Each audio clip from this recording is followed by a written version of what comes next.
Mateus 24:34. Esta geração, de modo algum, passará até que todas essas coisas aconteçam. Bem, esse texto nos faz lembrar da maravilhosa explicação detalhada que o irmão Splaine fez na programação de setembro de 2015 da TV JW. A explicação foi tão boa que não tem por que eu repeti-la.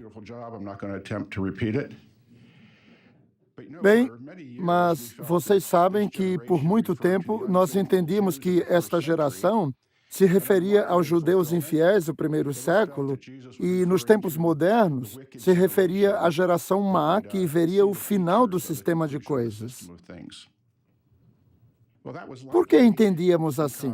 Porque, na Bíblia, muitas vezes a expressão geração vem acompanhada de adjetivos negativos como má, adúltera, pervertida e corrompida.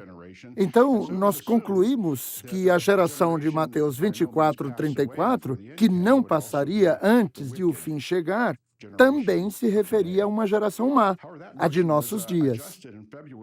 Mas, na sentinela de 15 de fevereiro de 2008, tivemos um ajuste no entendimento. Vamos ler Mateus 24:32 e 33. Não se esqueça de que Jesus estava falando com seus discípulos. Antes, no versículo 3, eles haviam perguntado sobre o fim do sistema e, em resposta, Jesus disse: aprendam desta ilustração sobre a figueira. Assim que os ramos novos ficam tenros e brotam folhas, vocês, os discípulos, sabem que o verão está próximo. Do mesmo modo, quando vocês, os discípulos, virem todas essas coisas, saibam que ele está próximo, às portas. Então, é razoável concluir que o que Jesus disse logo em seguida, no versículo 34, ainda era para os discípulos. Por isso, a sentinela de 2008 disse que esta geração, que veria o sinal, tratava-se dos ungidos, não das pessoas más. A sentinela de 15 de abril de 2010 falou o seguinte: ele, Jesus, evidentemente queria dizer que a vida dos ungidos, que estavam presentes quando o sinal começou a tornar-se evidente em 1914, coincidiria em parte com a vida de outros ungidos que veriam o início da grande tribulação. E depois, na sentinela de janeiro de 2014, foi publicada uma explicação mais detalhada, aquela que o irmão Splaine apresentou para nós.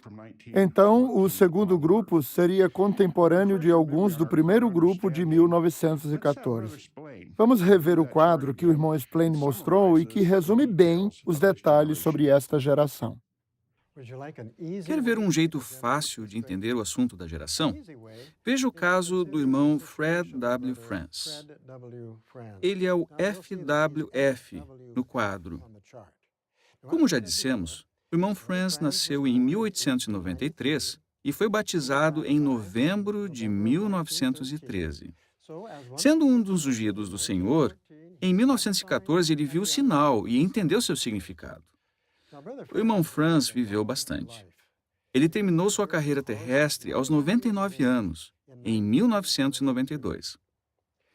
Vocês conhecem muitos que eram dos ungidos em 1914 e que viveram mais que o irmão Franz?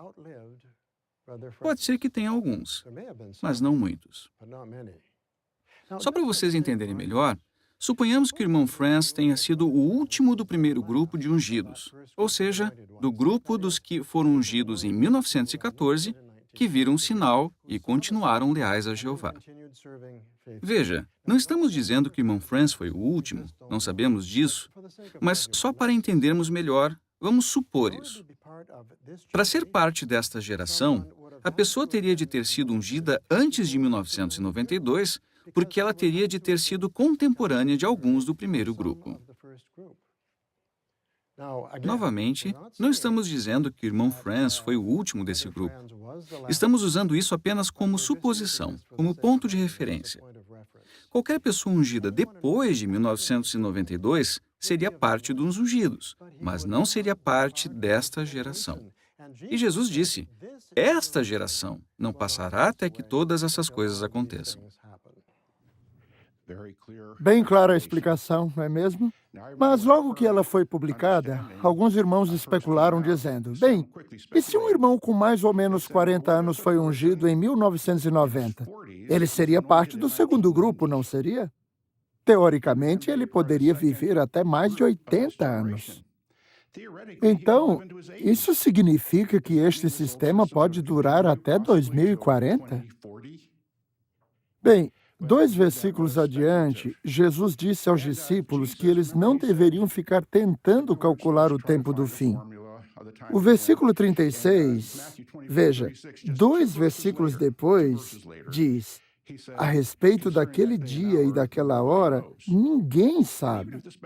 Na hipótese dessa especulação estar certa, restariam pouquíssimos ungidos. Mas pense no seguinte, não há nada na profecia de Jesus que sugira que todos os ungidos do segundo grupo estariam velhos, bem velhos mesmo, à beira da morte. Jesus não fez nenhuma referência à idade. Jesus disse apenas, esta geração, de modo algum passará, antes que Jesus venha no pleno poder régio.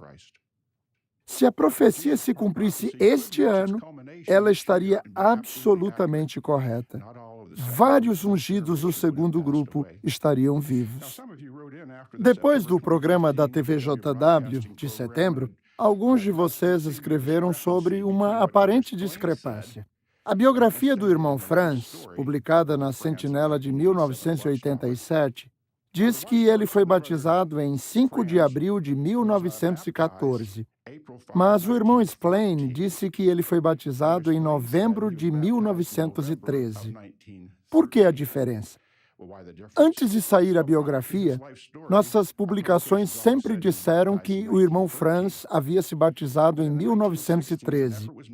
Mas na década de 60, quando ele já estava idoso, com mais de 70 anos, procurou-se saber com mais exatidão sua data de batismo.